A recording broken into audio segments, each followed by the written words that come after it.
Olá, corredores e corredoras, sejam muito bem-vindos ao Quilômetro 41, o podcast do Corredor Amador. Eu sou o André Moraes, sou médico e corredor, estou aqui com o Murilo Groschitz, treinador de corrida e corredor, e hoje a gente vai falar sobre o tão temido muro da maratona. Então você que está pensando em correr sua primeira maratona, você que pensa em correr uma maratona um dia, você que já correu e bateu no muro lá pelos 30, 35 quilômetros, hoje a gente vai destrinchar o que é esse muro, quais são os fatores fisiológicos que podem levar a você enfrentar o muro da maratona e principalmente o que a gente pode trazer de estratégia para que esse muro não aconteça ou que você estraçalhe o muro e passe por cima dele. Lembrando que mesmo que se você não for maratonista, muito do que a gente vai falar aqui é aplicável também para provas de 21, provas de 10 e até mesmo provas mais curtas, né? Porque quanto maior o esforço, quanto maior a intensidade, maior o risco da gente encontrar uma fadiga ali na fase final da prova. E muitas das estratégias que a gente vai falar aqui são aplicáveis também a outras provas e não só a maratona. Então fica até o final, porque vai ser um episódio muito legal. Tudo bem, Murilo? Tudo ótimo, André. Fala, prazer, ouvintes, estar novamente com vocês hoje.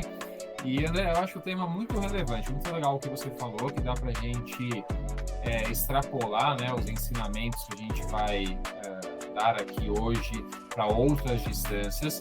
Eu tenho certeza que a maioria dos nossos ouvintes, mesmo não tendo feito ainda uma maratona, já ouviu falar nesse tal muro e fica pensando, e talvez às vezes nem faça uma maratona, porque fica pensando, nossa, mas eu não quero passar por isso, né? Mas será que esse muro ele é inevitável?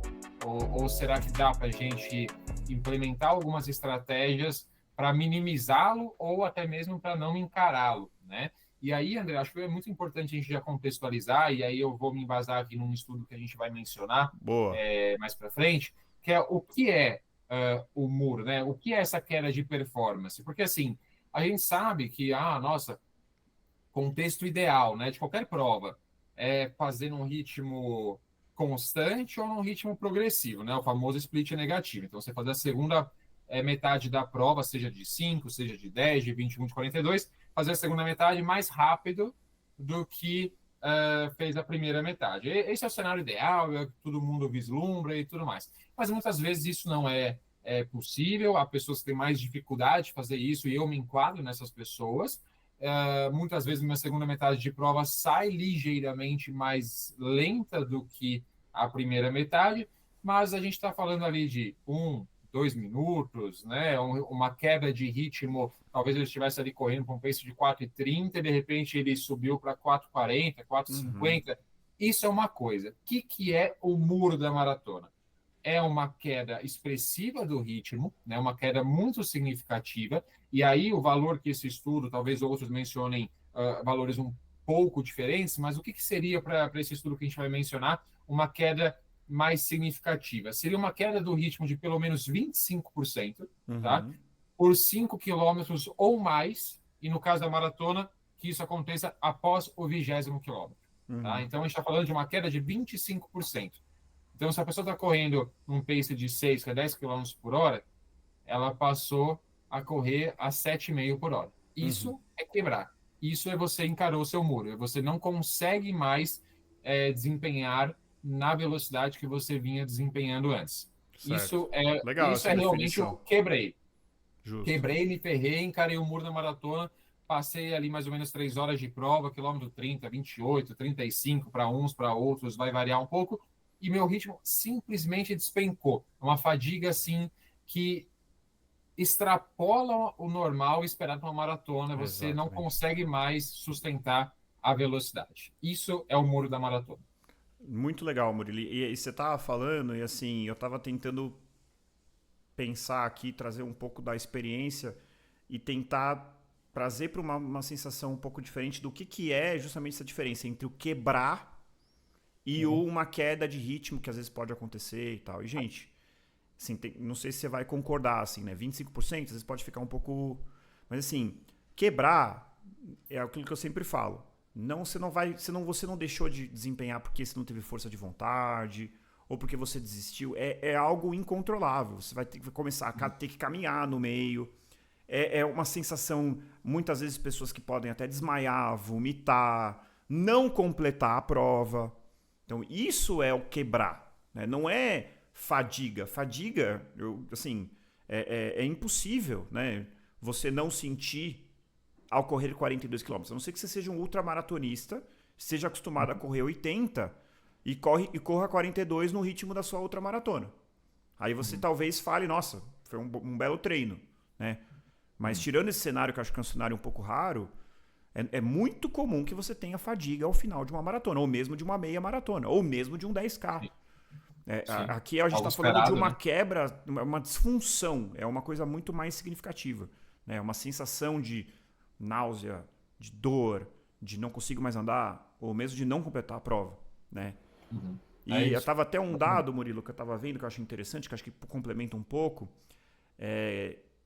Na média, varia de prova para prova, obviamente dependendo do percurso e das condições climáticas, mas até 25% das pessoas que largam numa maratona não completam.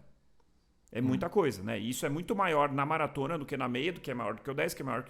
Porque as pessoas, você tem mais chance para errar esse cálculo, né? E eventualmente se deparar com um muro. É muito interessante esse dado que você trouxe, André, e eu vou até falar que em algumas provas esse dado é até maior, tá? Esse número, essa porcentagem é até maior. E aí eu já vou citar aqui o estudo que eu trouxe para a gente falar sobre isso, para mostrar a relevância desse episódio e da gente falar sobre muro da maratona, André. Tem um estudo aqui, o autor é o Barry Smith, que foi publicado em maio de 2021, tá? Esse estudo teve como objetivo, olha só que interessante, André, ele analisou dados, mais de 4 milhões de registros de maratonas em 270 provas entre os anos de 2005 e 2019. E foi esse estudo exatamente que, para entender o que seria quebrar numa maratona, encarar, né, o hit the wall, seria essa queda de 25% no ritmo por os 5 quilômetros ou mais após o quilômetro 20. E aí, esse estudo também analisou o sexo, a idade e o nível de habilidade dos corredores, tá? Desses registros. Boa. E olha só que interessante, André, os principais achados, tá? 28% dos homens bateram no muro, tá? Então, parecido com o que você falou 25, né? Exato. Exato. Eu vou mencionar algumas outras as provas aqui, ele separou por provas também, mas 28% dos homens bateram no muro contra 17% das mulheres, né? Ou seja, os homens suspeito de um motivo para isso, mas depois eu vou falar. Aqui, segundo os autores, os homens são mais propensos a arriscar no ritmo, talvez ali de se empolgarem, de não seguir a estratégia, mesmo motivo pelo qual o homem morre mais cedo, né? Mais Exato. Bate mais o carro, mais morte acidental. É o famoso, aquela frase que você fala antes de morrer, acho que dá. Né? Então assim, vou pular aqui esse buraco, acho que dá, e cai no buraco e morre. É mais ou menos a mesma assim, o homem, cara, desculpa aos homens aí, obviamente eu como homem posso falar, o homem é um bicho meio tonto, assim, meio, pra não falar, meio burro, né? Então assim, obviamente estou brincando, gente, claro que tem homens e homens, mas assim, na média é um ser mais intempestivo, mais inconsequente e, consequentemente, menos prudente na hora de traçar uma estratégia de prova. Segundo a Natália, minha esposa, é um ser menos evoluído do que a mulher. Nisso eu concordo. Eu concordo muito. Eu acho que, assim, no começo de maratona, o homem tem uma tendência maior a falar, opa, o pace tá tranquilo, eu vou acelerar. Famoso... E dane-se o que eu planejei, né? Exatamente. Aí um outro dado muito interessante, né? Como esse estudo analisou 4 milhões de registros ao longo de 14 anos, é bem provável que alguns desses registros foram repetidos das mesmas pessoas em diferentes provas, né? Então teve como ele constatar o seguinte também: a chance de bater no muro aumenta nos 3 anos antes de um recorde pessoal. Então tem um recorde pessoal. 3 anos antes, há uma probabilidade maior da pessoa encarar o muro de uma maratona, sugerindo que corredores arriscam mais quando estão tentando melhorar seus tempos. Então, essa ânsia por melhorar os tempos. E aí eu também puxo um outro gancho aqui, que para maratona, para você alcançar ali, digamos, uma maestria numa maratona, bater um RP, fazer um split negativo, etc., leva-se tempo. Então, a pessoa ela vai errar no meio do processo. É natural, eu não acho que é o pior dos cenários alguém bater o muro da maratona 2, 3, 4 vezes durante o seu processo de ganho de experiência e tudo mais. Então, Concordo é muito. algo normal, e até que você bata um RP, que você conclua uma maratona e fala, putz, eu dei o meu máximo, assim como você conseguiu em Chicago, dei o meu máximo, fiz um split negativo e terminei bem ali, sofrendo, mas bem, leva-se bastante tempo, né? E é natural que você encare o muro algumas vezes antes disso. Que mais? Homens desaceleram mais e por mais tempo, então a queda de rendimento de homens acaba mais sendo um pouco drástica. maior, é mais drástica do que de mulheres. Deixa eu ver o que mais.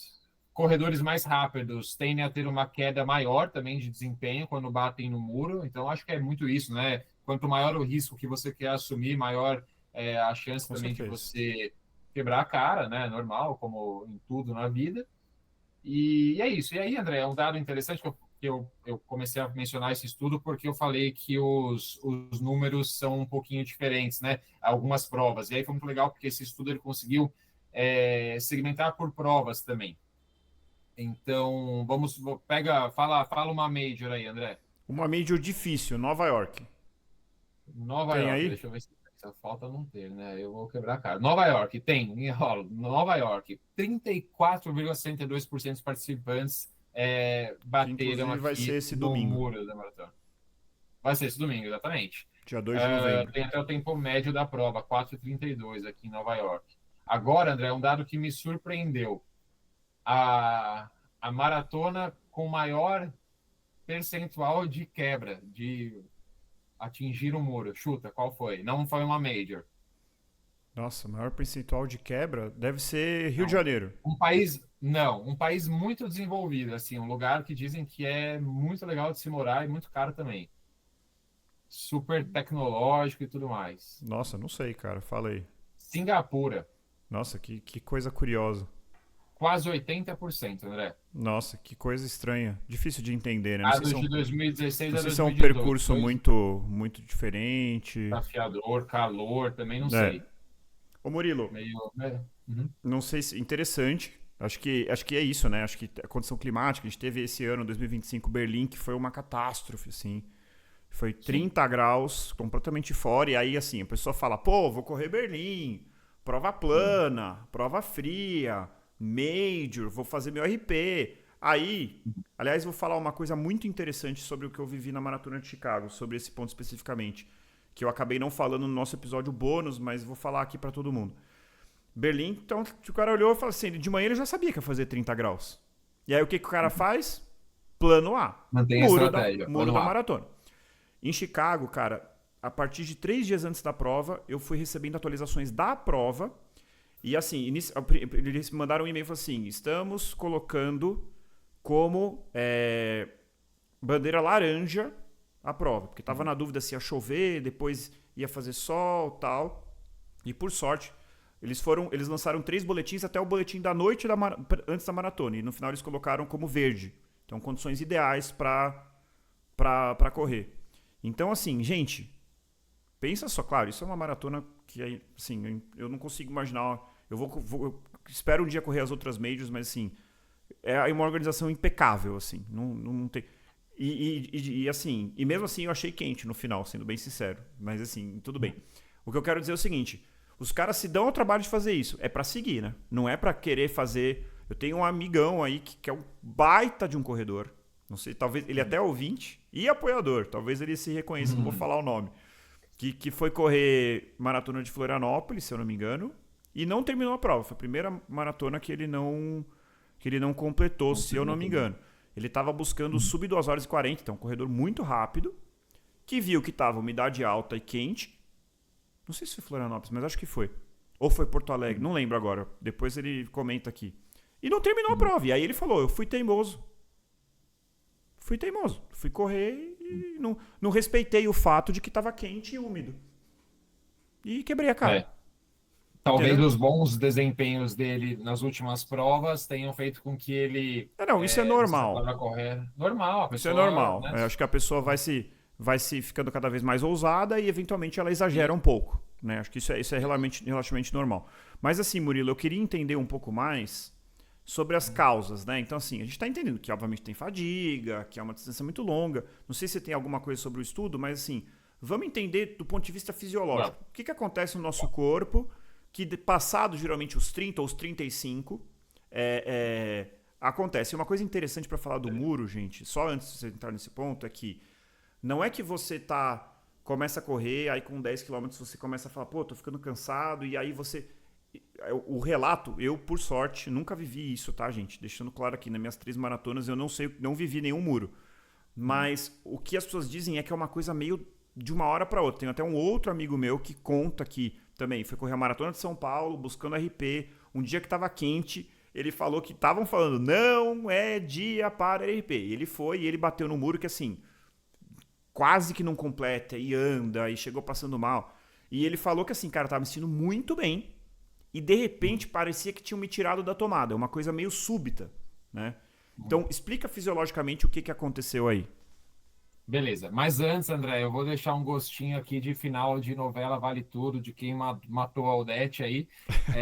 Eu vou chamar aqui a atenção dos nossos ouvintes Boa. para o nosso Apoia-se, tá? Então, assim, galera, eu conversei com o André recentemente, a gente ligou aí um modo SOS quilômetro 41, basicamente, né? Então, para quem não entende, né, a questão, a gente vai completar 2 anos, né, André, de quilômetro 41, Exatamente. em fevereiro. Você sabe que dia a gente começou de fevereiro? Nem sei, Não nosso lembro, primeiro a gente episódio. vai trazer aí, mas tá chegando no Mas episódio 100, tá chegando no nosso segundo ano de podcast. perfeito. Esse episódio aqui deve ir ao ar aí mais pro final de novembro, mais ou menos. Mas hoje a gente está gravando dia 29 de outubro e a partir agora do início de novembro a gente liga essa campanha SOS Quilômetro 41, que basicamente pessoal, assim, tanto eu quanto o André, a gente não vive exclusivamente aqui do Quilômetro 41. Na verdade, é um projeto paralelo que a gente tem, né, nas nossas vidas profissionais. O André como médico, eu como treinador de corrida, personal. A gente tem esse projeto porque a gente gosta muito dele, a gente mantém ele muitas vezes custeado com recursos financeiros particulares nossos, né? E a gente tem uma demanda de tempo bem expressiva, né? Tocando aqui o Quilômetro 41, montando pautas, editando conteúdos, etc. E a gente realmente se preocupa bastante com a capacidade nossa de sustentar esse projeto em médio e longo prazo. A gente quer muito que ele fique de pé, o Quilômetro 41, a gente gosta muito, a gente tem um prazer imenso de gerar conteúdo aqui, e é sempre muito legal, né, receber feedbacks e ver os nossos números de ouvintes aumentando e etc. Mas a gente queria muito nesse projeto SOS Quilômetro 41 aumentar o número de apoiadores. Atualmente, André, me corrija se eu estiver errado, a gente tem 12 apoiadores, correto? Exato. Talvez no momento em que esse episódio for pro ar, pode ser que tenha aumentado, mas hoje, dia 29 de outubro, são 12 apoiadores. São 12 apoiadores. Lembrando que alguns são familiares, né? Então, assim. Exato, pai, mãe, né? A gente tem uma galera aí próxima apoiando a gente. E a gente tem uma meta que eu nem diria que é uma meta tão ousada assim, né, André? A gente tem uma meta que é bater 25 apoiadores até o final de fevereiro do ano que vem. E a gente Exatamente. conta muito com a ajuda de vocês, né? A gente tem 3 planos ali de apoiadores, são valores pequenos, mas que já vão nos ajudar muito, né? E é claro que a gente não pede ajuda de vocês sem uma contrapartida, né? Então a gente tem ali várias coisas para os nossos apoiadores. A principal delas, acredito eu, que seja o nosso episódio bônus mensal. Então, mensalmente a gente tem um episódio super elaborado, assim como um episódio normal, tratando sobre temas técnicos e também experiências que a gente traz ali. O André, por exemplo, da Maratona de Chicago, a gente fez um episódio sobre isso. Então, assim, é algo bem exclusivo e bem profundo também.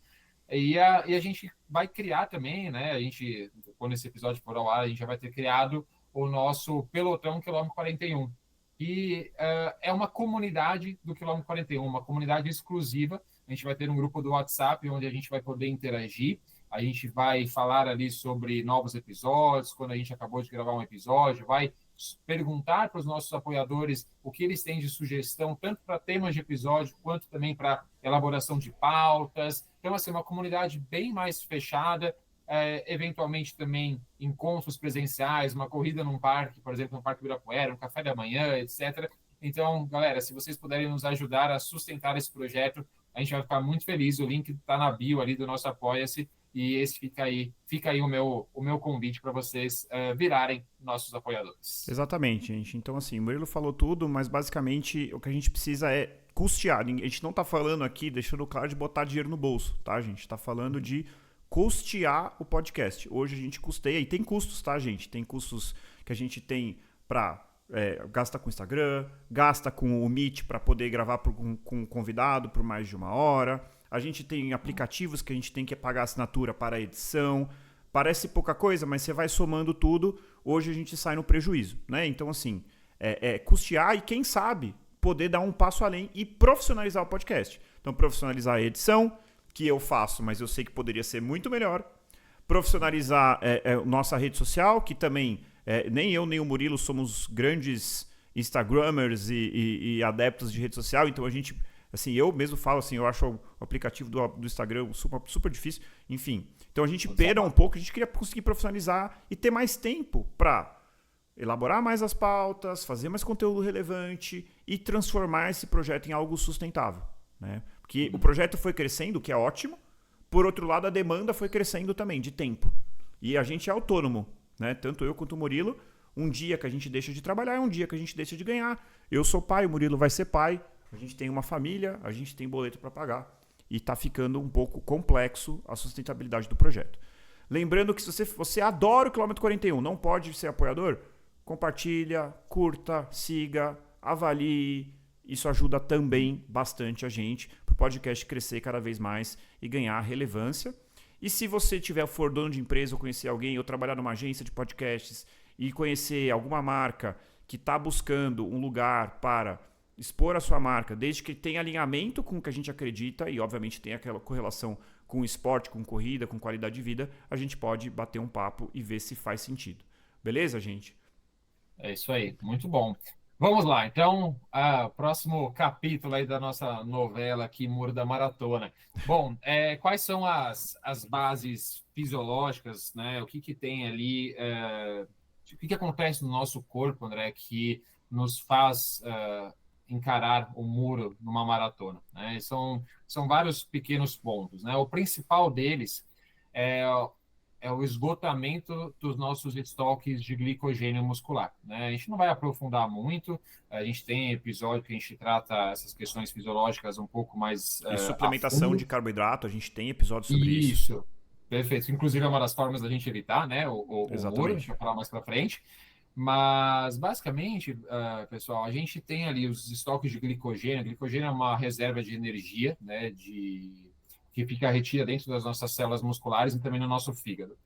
Quando a gente utiliza glicogênio como fonte de energia, a gente tem uma liberação muito rápida. Apesar de cada processo liberar pouco ATP, esse processo ele é muito, muito rápido. Então, é uma produção rápida, veloz de energia para as nossas contrações musculares. Então, a gente consegue sustentar um ritmo de exercício mais intenso. Quando esses estoques eles se esgotam, a gente fica mais dependente das nossas reservas de gordura, que é um processo mais lento de produção de energia. E assim a gente não consegue sustentar a mesma velocidade, a mesma intensidade de exercício. A gente consegue sustentar uma baixa intensidade por bastante tempo, isso é possível. Né? Então, assim, a gente tem energia ali estocada em gordura para passar dias em movimento. Né? A gente, se fosse depender somente de energia, não estou falando aqui de fadiga muscular, etc., mas de energia propriamente dita, a gente pode passar, por exemplo, 3, 5 dias caminhando. Mas, pensando em mais alta intensidade, a gente depende muito dos estoques de glicogênio. Então, quando esses estoques eles caem, a gente não consegue mais sustentar a mesma intensidade. Por isso que a gente tem essa queda tão drástica da nossa intensidade na maratona. Tá? Então, esse seria o nosso principal motivo pelo qual a gente pode acabar encarando o muro.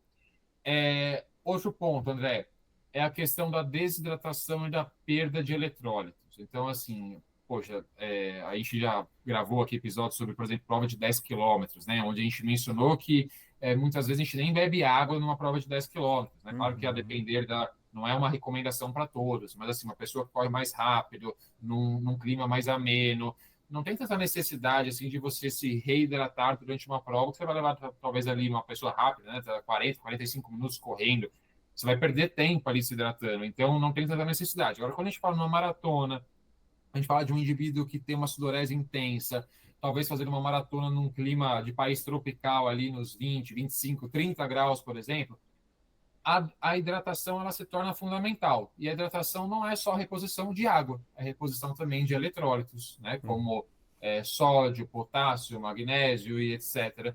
Então é algo muito importante também. Então muitas vezes o muro da maratona ele pode ocorrer porque a gente se desidrata, a gente tem ali uma perda maior que 2% do nosso peso corporal, o que já é considerado desidratação, e isso leva à diminuição da nossa performance, porque a capacidade do nosso músculo contrair, que depende de uma série de, digamos assim, como é a palavra? Uma série de quantidades, né, desses eletrólitos concentrações. Boa, essa era a palavra. Em concentrações adequadas desses eletrólitos no nosso corpo, quando essas concentrações estão descompensadas, a nossa contração muscular se torna menos eficiente. Sim. E esse pode ser um motivo também para o nosso muro, correto? É isso. E por fim, o que eu acredito um pouco menos aí é a parte psicológica, né? Acho que talvez uma maneira de você eventualmente fazer uma reflexão, pô, será que foi cabeça? Quem já conhece, quem é ouvinte assíduo, sabe que eu pego um pouco no pé desse ponto, né? Que tipo assim, eu acho que óbvio que a resiliência mental, né, ela é importante, mas assim, se for porque o seu glicogênio acabou ou porque você saiu forte, né, infelizmente não vai ser com cabeça que você vai resolver o problema, porque assim, gente, essa coisa que a mente vira pro corpo e fala assim, para de correr, eu já falei isso várias vezes aqui. É um mecanismo de defesa. Um mecanismo de defesa. É o seu corpo falando assim, não vai morrer fazendo esse negócio. Ele tá falando isso, não morre, meu filho. Para de correr. Entendeu? Ou porque você tá desidratando, ou porque você bebeu água isoladamente e tá com hiponatremia, ou porque acabou seu estoque de glicogênio, ou porque você tá abrindo ali um quadro de rabdomiólise. Então, assim, é o seu corpo te protegendo de não fazer M, tá? É isso. Então, assim, agora, eventualmente, e aí é muito de conhecer o seu perfil, pode acontecer, por exemplo, exatamente, às vezes a pessoa chega no quilômetro 30 e fala assim, não vai dar. Aí a pessoa diminui o ritmo. Daqui a pouco ela chega no 35 e fala, vai! E aí ela acelera e completa a prova super bem. Putz, aí realmente talvez tenha sido psicológico, entendeu? Então, assim, eu sei porque eu nunca quebrei em maratona, mas já quebrei em meia. E quebrei e não tem o que fazer, cara. Já quebrei em 1.500, já quebrei em 10K. Quando quebra, meu filho, acabou. Não tem o que fazer. Então, teve um 10K que eu acho que foi um pouco mental, porque eu diminuí lá pelo quilômetro 8, aí quando chegou no 9,5, quer dizer, quando chegou no 9 e no 10, eu acelerei de novo. Então, acho que deu uma... Mas foi uma coisa assim, de 10 segundos por quilômetro que caiu, depois eu retomei. Então foi uma coisa pontual, não foi uma queda, como o Murilo falou, de 25% e tal. Então, assim, eu acho que, sinceramente, o muro, a parte mental é menos importante. Mas, assim, obviamente tem também a sua importância, né? Mas, assim, até Murilo, porque, André, pode independente da distância, né, a gente está falando mais especificamente aqui da maratona, mas o saber sofrer é algo muito importante, né? Principalmente quando você busca bater os seus tempos e terminar uma prova independente, seja uma prova dos 400 metros até uma ultra, você tem que saber lidar com o desconforto. Vão ser desconfortos diferentes, a gente já falou isso inúmeras vezes aqui, né? Diferente do desconforto do 5K e da maratona, totalmente diferente. Mas a sua experiência na prova te leva também a melhores resultados pelo simples fato de que você sabe o que você vai passar, você sabe o desconforto que você vai encarar e sabe que aquilo é momentâneo, e sabe lidar com ele, e sabe também o seu limite, né? O que é um desconforto que realmente vai te levar a uma quebra na prova e aquele desconforto que não, eu consigo sustentar. É ruim, mas calma, eu consigo. Porque a pessoa que está encarando, por exemplo, uma maratona pela primeira vez, chegou ali nos 30, 32, pode ainda estar com glicogênio, pode estar bem hidratada, mas de repente encara uma fadiga ali que nunca passou na vida e fala, opa, não, eu vou morrer com esse negócio aqui, eu vou diminuir um pouquinho o meu pace. Né? E talvez uma segunda maratona já saiba que esse desconforto vai acontecer, já sabe lidar com ele, e pronto, consegue sustentar o ritmo até o final dos 42. Exato. Assim, até usando um pouco de exemplo, até recebi uma crítica de uma pessoa muito querida que eu falo muito das minhas experiências pessoais, então eu tô tentando minimizar o que é relevante. E eu sei que eu falo mesmo, então se estiver chato, eu peço desculpa, gente, mas é porque eu acho que é ilustrativo. Então, assim, por exemplo, a minha primeira maratona eu corri muito conservador e eu terminei, putz, eu poderia ter corrido mais rápido, essa foi a sensação. Minha segunda maratona eu corri machucado, então fui muito conservador. E agora, maratona de Chicago, que a medalhinha tá aqui, ó. Pela primeira vez eu corri uma maratona de verdade, assim, vamos dizer assim. E é isso, gente. É muito difícil de você dosar, saber o que é o seu 100% na maratona. Mas a gente já falou isso várias vezes aqui. Até a meia é para ser fácil. A partir do 30 é para ficar difícil. E os últimos quilômetros é para ser uma provação mental. Tá? Eu falo isso agora, eu nunca tinha sentido isso, dessa vez eu senti. E assim, e até tem uma coisa que está na pauta aqui, para essa parte mental do muro da maratona, são dividir as coisas. Então eu falei assim, eu sabia que até a meia eu ia passar bem. Então eu falei, cara, a minha meta foi, leve esse corpo até o 32. Eu ficava repetindo isso na minha cabeça. Levei até o 32. Chegou no 32, tava tudo doendo, tava cansado. Eu já tava naquela contagem regressiva mental, tipo, faltam 10, faltam 9. Então eu falei assim, agora cheguei no 32, vai até o 35, porque no 35 eu sabia que ia estar a minha família. Chegou no 35, falei assim, agora senta a bota. E o seu corpo vai querer mandar você parar. Existe um lado mental, mas sinceramente eu acho que é muito menos do que a parte da estratégia. Então assim, não se guiem por aquela coisa. Nossa, mas eu tô muito bem. No quilômetro 10, ainda bem que você tá bem, porque senão você vai quebrar. No quilômetro 21 é pra tá bem. Se você já tá meio desconfiado, ou se você tá mal no 21, pode diminuir esse ritmo, meu filho. Senão você vai quebrar lá na frente. Então, basicamente, é isso. Assim, a maratona é um jogo de longo prazo. Eu acho que as pessoas não... Muitas pessoas, por inexperiências, na melhor das intenções, ou até por não respeitar a maratona, acabam quebrando um pouco a cara. Murilo, vamos agora para o mais importante, que é o que a gente faz, então, para evitar esse muro. Bora lá. Maravilha, André. A gente vai segmentar aqui, principalmente em dois grandes blocos, tá? O primeiro relacionado ao treinamento, né? O que a gente pode fazer no treinamento para a gente evitar o muro, tá? E aí a gente tem algumas estratégias, né? Primeiro, básico é a gente, no treino, entender qual vai ser o nosso ritmo de prova, né? Para a gente não correr num ritmo acima do que a gente está preparado, que o nosso corpo pode entregar numa maratona. Então, treinos, testes, provas intermediárias usadas para extrapolar ritmo de prova, etc. Tudo isso vai fazer com que a gente consiga começar a desenhar uma estratégia de prova para a maratona. Isso nos ajuda a não chegar lá no dia com a mínima noção do que a gente é capaz de fazer, e aí a gente acaba se baseando ali numa percepção de começo de maratona, que é muito perigoso. A gente começa a acelerar, tenta correr talvez ali num pace que seria sustentável apenas por 21 quilômetros, por exemplo, e é óbvio que você vai chegar ali perto dos 30 e você vai quebrar, né? André, alguns treinos, falando em ritmo de prova novamente, treinos longos em ritmo de prova para você testar esse ritmo, Exatamente. Se habituar a ele, se sentir confortável a ele, minimizar as chances de você se empolgar e aumentar a sua velocidade no começo de prova, isso é muito importante. Treinos progressivos, né? Existem algumas estratégias de treinos progressivos, de ritmo progressivo, para você fazer com que o seu corpo se acostume, né, com uma estratégia progressiva de prova. Você também correr em baixa intensidade, né? Você realmente respeitar os treinos em baixa intensidade, em Z1, Z2 é algo bem importante para que você... a gente sabe que em Z1 e Z2 o principal substrato energético ali vai ser a gordura. Então, você desenvolver bem essa capacidade de utilizar usar gordura é muito importante, porque o que acontece? Quando você utiliza mais gordura, utiliza a gordura como fonte você de energia... poupa glicogênio. Perfeito, você poupa o glicogênio, ou seja, ele vai durar, esse combustível vai durar por mais tempo.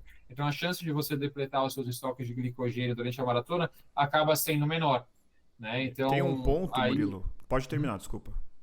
Não, não, o que eu ia falar, tem uma estratégia que aí é treinamento barra nutrição, que já é o próximo grande é, conjunto, né, de coisas que a gente pode fazer para evitar o muro, que é uma estratégia de você correr num cenário, fazer alguns treinos em cenário de menor quantidade de glicogênio muscular, em depressão Uhum. de glicogênio, né? Aqui a gente não vai dar também uma fórmula do que vocês devem Talvez isso fazer. seja uma coisa assim mais específica, né? Não, talvez não para todo mundo, né? Ou Não, exato, não para todo mundo, André, mas assim, é uma estratégia que tem se utilizado cada vez mais. Eu, durante minha preparação, utilizei, me ajudou bastante. A Marina Solis, né, que já participou de vários episódios uhum. aqui, que implementou essa estratégia comigo, que basicamente, e aí a gente recomenda fortemente, procure um profissional da nutrição para te orientar nessa estratégia, mas é só uma curiosidade aqui, um ponto que pode ser utilizado também, que é você, a gente sempre fala assim, né, putz, o corredor precisa de bastante energia, então antes de um treino longo, faz um carbo load, come bastante carboidrato, não sei o que, etc. O que a gente fez durante a minha preparação, até durante a semana também, principalmente durante a semana, em longos a gente não fez nenhuma vez, mas treinos da semana, mesmo treinos intervalados, etc., no dia anterior diminui um pouquinho a ingestão de carboidrato, né? Para que você não é não comer carboidrato, tá? Não é restrição de carboidrato, é diminuir um pouco a ingestão para que você não estoque tanto glicogênio muscular e você corra num cenário em que você tem menos glicogênio muscular para ser utilizado e, consequentemente, você obriga o seu corpo A usar a se gordura. tornar mais eficiente na utilização de gordura. É uma estratégia de treino barra nutrição que também pode ser interessante, pode te ajudar a não bater no muro. Ô Murilo, e aí tem um ponto, eu falei em não trazer esse estudo aqui, mas eu já vi um estudo que correlacionou, uma das coisas que se relacionou a risco de bater no muro é o tamanho do longo no seu treinamento. Não sei se Uhum. você sabe que estudo é esse, eu já li em algum momento, eu vou ver se eu consigo Acho que a achar. gente mencionou num episódio, não foi? A gente Enfim, mencionou. não lembro agora, mas assim, muita gente que treina por conta, às vezes não tem noção. E aí faz assim, o longo mais longo é de 26, de 28. Então, assim, a gente sabe que treinos longos acima de 30, né? Isso eu tô dizendo no pico, tá, gente? Não é pra você fazer 30 todo final de semana, pelo amor de Deus. Dentro da sua estratégia de periodização, ali, antes do polimento, se fazer um treino de 32, tem gente que faz 34, tem gente que faz até 36, eu já ouvi fazer. Né? Eu só fiz 32, né, antes das minhas maratonas. E eu acho que isso ajuda muito, porque acho não, esse estudo mostra que existe uma correlação entre o longo dos longos não ser acima de 30, e porque é isso, você não tá. Quando você vai correr uma maratona, principalmente quando é a primeira, é aquela coisa, né? Você tá entrando num território desconhecido. Você correu 32 e de repente você tá lá no 36, no 37, no 38. E o seu corpo realmente dá uma surtada com essa situação. Uma maneira de introduzir o seu corpo a isso é justamente um treino longo, mais longo, né? Com Em certeza. relação à nutrição, Murilo, a gente Uhum. tem um episódio inteiro sobre suplementação de carboidrato. Mas assim, basicamente aquela coisa.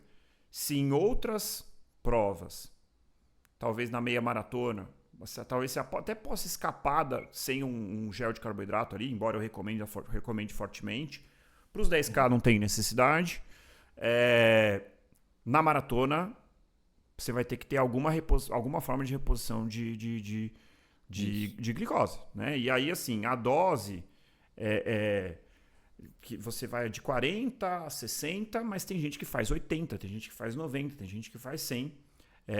Não vou entrar em detalhes, mas para quem é apoiador e ouviu o episódio sobre Chicago, eu testei uma estratégia de mais carboidrato e deu muito certo. Então, Murilo, até não sei se você concorda, eu tendo a achar que o carboidrato, se você está indo para performance numa maratona, meio que quanto mais melhor, tá? Desde que, qual que vai ser o limitante? É o quanto você tolera, o quanto você consegue digerir. Então, se você consegue tomar 80 gramas de carboidrato por hora e você não passa mal, não tem diarreia, não vomita, é muito bom, porque você está repondo. Porque qual que é o ponto aqui, gente? Você nunca vai conseguir Quer dizer, nunca é uma palavra forte, não gosto de usar nunca, né? Mas muito dificilmente você vai conseguir repor tudo o que você está gastando de glicose ao longo de uma maratona. Mas quanto mais você repõe, melhor, porque você está evitando de usar o seu glicogênio e diminuindo a chance de precisar de gordura, que é, como o Murilo já falou, é uma forma menos rápida, né, mais lenta de conseguir energia. Então, assim, é meio que quanto mais, melhor. Desde que você treine essa estratégia. Aí, quando a nutrição faz o paralelo, aliás, sempre faz, né, o paralelo com o ponto anterior do treinamento. Treine a sua estratégia de suplementação. Né? Então, é muito importante. Não é algo que você vai chegar no dia da sua maratona e vai testar ali, né? É importante esse Exatamente. ponto. Parece óbvio, mas o óbvio precisa ser dito. Eu, particularmente, também, na minha preparação para a maratona de Floripa, eu tinha feito um aumento abrupto, né? Eu consumia 40, fui para 60 gramas de carboidrato, assim, um treino para o outro, e eu terminava o treino enjoado, com vontade de ir ao Exato. banheiro e tudo mais, então tive que fazer uma progressão mais gradativa e super me adaptei aos 60 gramas por hora e funcionou super bem para mim, mas pode não funcionar para você. Então, não só quantidade de carboidrato, mas tipos também, né, André? Então, assim, Exatamente. a gente fica muito preso aos géis, mas peraí, você pode ter outras coisas. Você pode. A gente falou isso, né? Que o gel nada mais é do que uma maneira de facilitar a ingestão de carboidratos. Se ele não está Isso. facilitando, se ele está atrapalhando, utilize Aham. outras maneiras. Sim, e eu descobri que uma das que eu mais gosto é rapadura. A Né? rapadura você compra igual a bananinha assim, você compra, coloca na boca que vai dissolvendo. Eu achei super Mel. legal. Você põe mel, doce de leite, que a gente descobriu com a Marina que, não, vai dar piriri. Não, não tem tanta gordura assim, é uma fonte rápida de energia, Uhum. super gostoso também, então funciona super, né? Então é isso, é testar. E aí na parte de parte nutricional entra também a hidratação, né? Então eu sei que você é um cara que sua super pouco, né? Sim. Você tem uma sudorese bem baixa, não tem uma necessidade de reposição hídrica tão significativa assim ao longo de uma prova. Eu não, eu sou totalmente oposto, sou um suador intenso, né? Que A chega a gente tem perder. episódio sobre hidratação também, gente. Aliás, está ficando difícil um tema que a gente não tem episódio. A gente não Em que a tem. gente fala até como saber se você é um suador intenso ou não, se o seu suor é E, salgado ou não é salgado. É bem legal esse episódio, vale a pena conferir. é isso. Então, assim, eu sou extremamente oposto. Eu sou uma pessoa que pode perder 2 litros de suor por hora, Episódio 40. tranquilamente. Episódio 40? É. Boa. Confiram, porque realmente é um episódio muito legal. Então, assim, a hidratação é isso. Então, como eu falei lá no começo, não é só água, é repor eletrólitos. Se você é um suador intenso, repor eletrólitos. Não necessariamente diluídos na água, mas a gente tem géis com eletrólitos. Então, tudo isso precisa ser pensado para que você evite ali quebrar durante a sua maratona. E aí, por fim, né, André, a gente tem as estratégias mentais, né? A gente falou que parte psicológica acaba tendo um papel secundário, né, no muro da maratona, mas que pode acabar sendo Uhum. uma razão pela qual alguns indivíduos têm uma queda de performance tão grande na maratona. E aí você tem várias estratégias, né? Desde a gente também já falou nisso, né, num episódio, a gente tem Sim, mentalidade. É um dos 10 estratégias. mais escutados. O da mentalidade, eu até te Olha que falo. legal, sobre mentalidade. Então, assim, você tem estratégias como visualização prévia da sua maratona, você tem dividir a sua prova em pequenos pedaços. 52 sobre mentalidade. 52? Boa. Anotem aí, o episódio 40 já é importante, o 52, né? Zonas de treino também é importante, É para o não errar 12, ali. zona de treino é o 12. 12? Eu nem sabia de cabeça. E então, assim, é algo muito importante. Então, algumas estratégias mentais são interessantes também para que você lide melhor com o desconforto da sua prova, a visualização, a divisão do trajeto em pequenas partes, né, que você vai dando Isso. check ali aos poucos. Parece bobo, mas ajuda. Cara, Até sabe mesmo. o que uma que eu ah, utilizo, cara, que o pessoal vai me achar meio louco aqui. Mas eu utilizo essa, mas aí é um pouco da minha personalidade. É importante, a gente fala no episódio de mentalidade que você tem que se conhecer. uhum, Por que eu tô falando isso? O que eu uso muito é meio que desejar a dor. uhum, Isso eu sei que é um pouco maluco, né? Mas assim, é você já meio que entrar na prova sabendo que você vai sentir dor. E meio que banalizar esse fato. Tipo uhum, assim, e quando a dor vier, o que eu penso? É para isso que eu tô aqui. E eu tenho uma frase que eu penso que é coisa de maluco, o pessoal vai achar que eu tô doido. Eu falei isso no grupo lá da minha viagem pra Maratona de Chicago, o pessoal falou que, pô, aí não é nem tanto. Eu falei, sentir essa dor é um privilégio. E eu pensei isso, cara, a partir do quilômetro 35 o tempo inteiro. Porque é um baita de um privilégio, cara. Pô, você é saudável.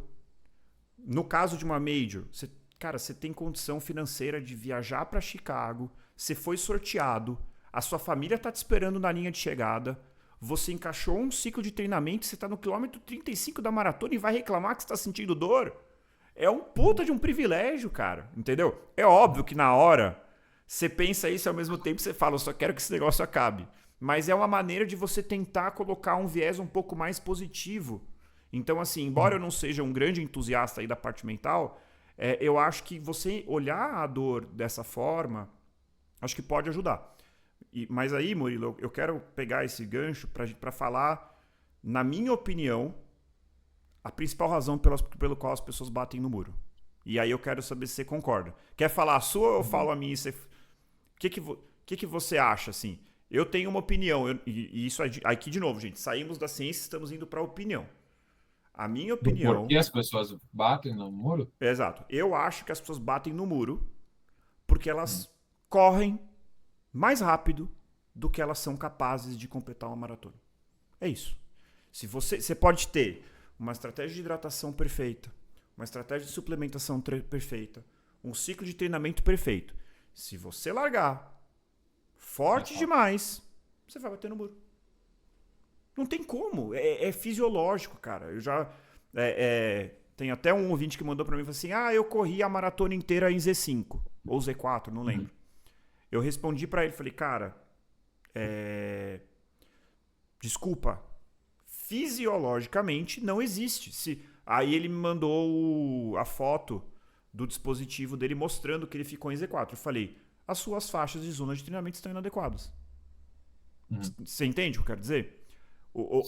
Não, Z4 é ritmo de 10K, que você vai fazer ali em 40 minutos a 1 hora. Não dá pra ficar em Z4 por 3 horas.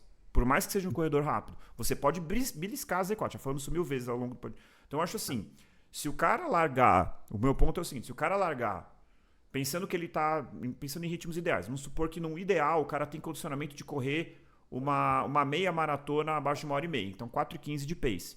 Se ele largar a maratona para 4h15, ele vai bater no muro. Não tem o que fazer, cara. Mas eu queria... Não tem o que fazer. Não tem o que fazer. O que acontece muitas vezes é que a gente não sabe o nosso potencial. Aí tudo bem, eu entendo. Né? Então, sim, de novo, pegando a experiência da minha última maratona, que foi recente, eu sabia que eu estava numa faixa. Então, os meus treinos, eu sabia que eu estava ali entre 4h20 e 4h40. Agora é uma faixa relativamente grande. O que eu fiz?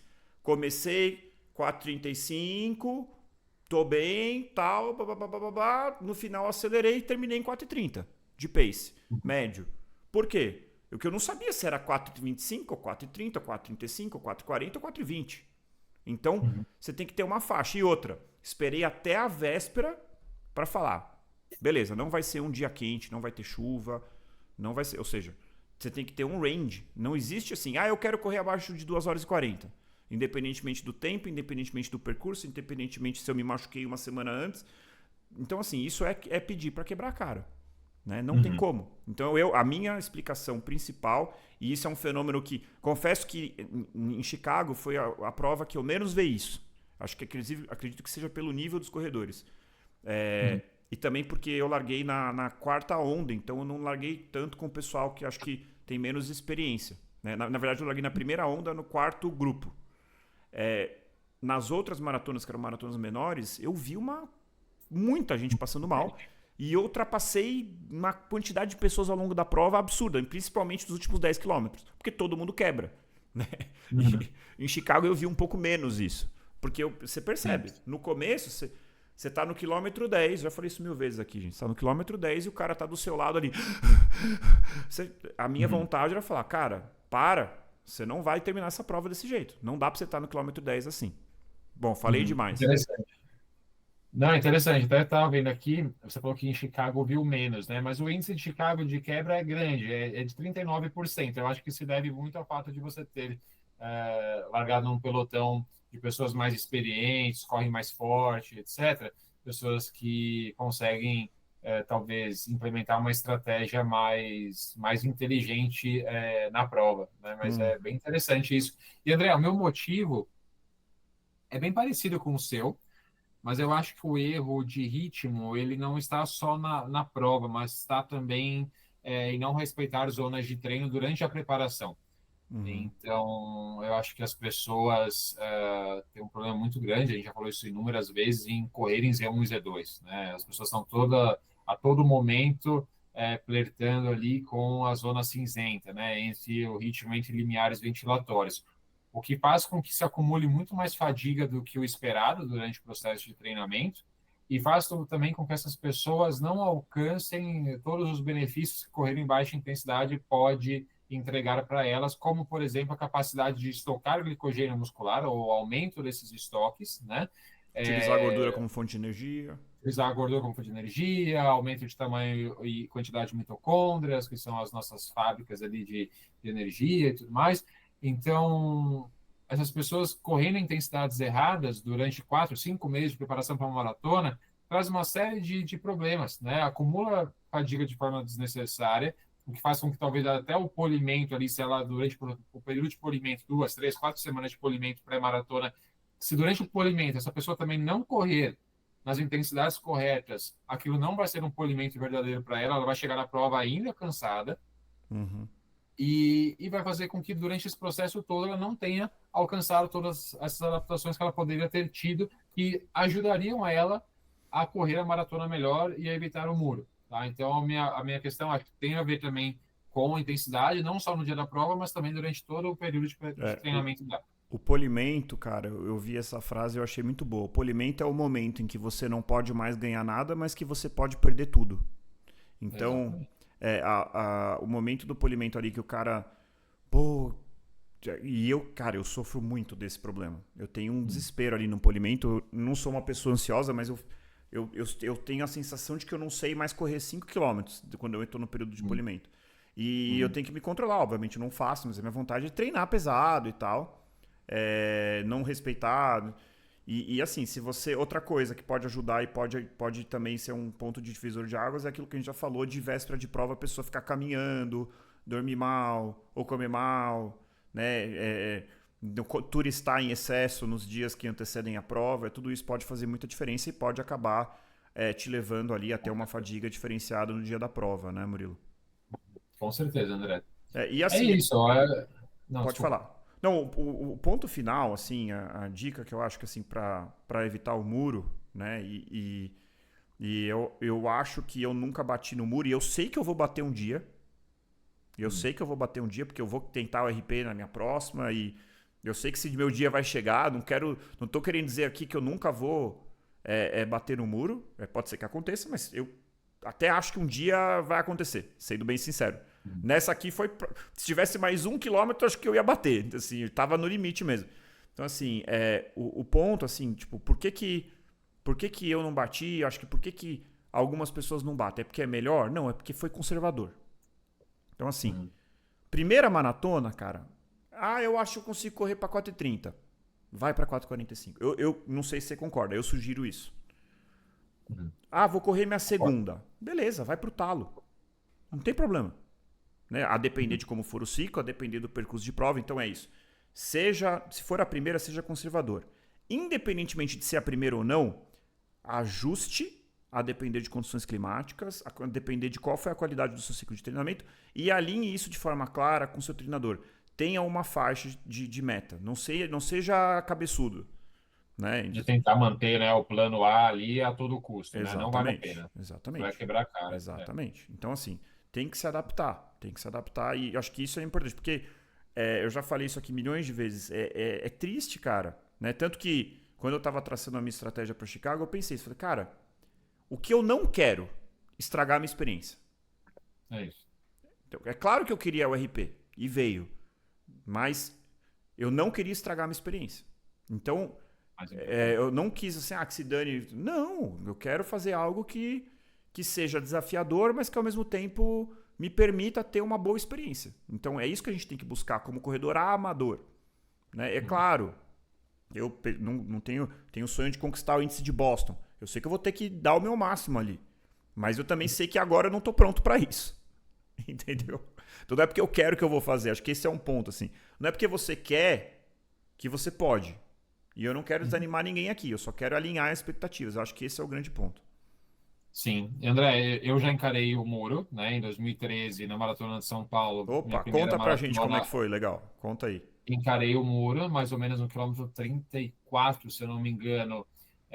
Meu desempenho caiu drasticamente, eu comecei a ter câimbras e assim, foi um tal de desespero para chegar na linha de chegada, um tal de tentava correr e aí eu não conseguia e tinha que caminhar e aquela alternância ali, apesar de ter terminado a prova com 3:35 ou 3:37, que é um tempo até que legal, né, para uma primeira maratona, fiquei super feliz com o resultado, mas assim, o tanto que eu sofri não foi condizente com esse tempo final de prova, né, então assim, era para eu ter terminado melhor, ali me sentindo melhor, e não foi essa a experiência que eu tive, simplesmente porque não tinha uma estratégia de hidratação correta. De pace também, acho que também eu exagerei no começo, né? Faltava experiência, não era nem treinador de corrida na época, obviamente, eu só era um entusiasta, gostava de correr, estava no meu segundo ano de faculdade, comecei no segundo ano de faculdade, e mal entendia ainda sobre essas bases fisiológicas e sobre treinamento, periodização de treino e tudo mais, e também não tinha uma estratégia correta de reposição de eletrólitos, não tinha isso na minha cabeça. Gel de carboidrato era um gel simples, sem nada, era só o carboidrato e é isso. Então, assim, quebrei e foi algo tão ruim para mim que eu levei 12 anos para fazer a Eu ia minha falar segunda isso. maratona. Talvez por isso você demorou tanto para correr a segunda. Exato. Então, assim, para o pessoal entender como pode ser algo traumático, né? E a gente Exato. não quer que seja. Então, assim, acho que a principal reflexão desse episódio, né, André, para a gente fechar, assim, o muro, ele é real, ele existe, tá? Não é nossa, algo que acontece com poucas pessoas ou algo inexistente, não, ele acontece, como eu trouxe aqui em alguns dados. Há provas em que 70% dos atletas batem no muro, mas a média ali é 25, 30% dos atletas de uma maratona batem no muro da maratona. Se acontecer com vocês, calma, não desanimem, é algo que pode acontecer, seja na sua primeira maratona, seja na sua 10ª, em algum momento é bem possível que você se depare com o muro da maratona, e aí leve isso como um sinal, um alerta e uma necessidade de reflexão do porquê vocês passaram por isso, né? E recalculem ali o trajeto, analisem o que vocês podem melhorar na rotina de vocês para evitar com que isso aconteça de novo. Mas pode acontecer e está tudo certo, né? E o que a gente quer é que vocês, na maioria das vezes, não passem por isso, né? E por isso as dicas aí que a gente deu aqui para que vocês evitem com que isso aconteça. Sabe uma coisa que eu acho péssimo quando eu vejo alguém falando? Quando a pessoa vai lá, bate no muro, eu já falei isso aqui também, e fala assim, não era meu dia.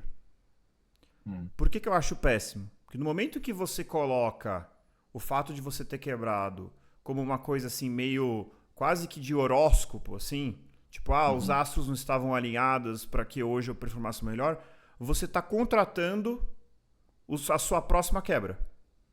Sim. Então, assim, se você bateu no muro, lamento. Como eu já falei, acredito que um dia eu vou acabar batendo, porque eu vou tentar melhorar cada vez, então uma hora eu vou chegar no meu limite. Mas assim, por que eu bati no muro? Não, porque eu tô ficando velho? Ou bati no muro porque eu fui muito ousado? Ou bati no muro porque eu não tomei carboidrato suficiente? Ou errei estratégia de hidratação? Ou faltou treino? Ou porque eu pulei alguns treinos ali? De repente aquele treino importante eu não fiz? Ou fiz, mas fiz de ressaca? Alguma coisa tem para você ajustar. Então, assim, eu vejo muito isso, assim, hoje simplesmente meu corpo não... não é, entendeu? Não é uma coisa... qual vai ser a sua postura? Você vai repetir tudo igual durante mais 5 meses, mais 4, 5 meses, esperando que a próxima maratona seja no seu dia bom. Exatamente. Então é a definição da loucura. Tentar resultados diferentes fazendo exatamente as mesmas coisas, né? Não é uma coisa arbitrária, tem causa. E como a gente já falou aqui, é multifatorial. Você vai ter que, junto com o seu treinador, com o seu nutricionista, com você mesmo, entender o que não estava alinhado ali, que te levou a bater no muro. Acho que esse é o mais importante, acho que essa é a provocação final aí para os nossos ouvintes. Perfeito. É isso aí. Muito bom, Murilo. Então, mais um episódio entregue. De novo, gente, comentem. Se você chegou até aqui, mandem críticas, sugestões, elogios, compartilhem, curtam. E nós agradecemos demais. Valeu, Murilo. Valeu, André. Valeu, ouvintes. Então, corredores e corredoras, encontre o seu motivo para continuar correndo e nos encontramos no próximo quilômetro 41, sem bater no muro. Até lá. Até.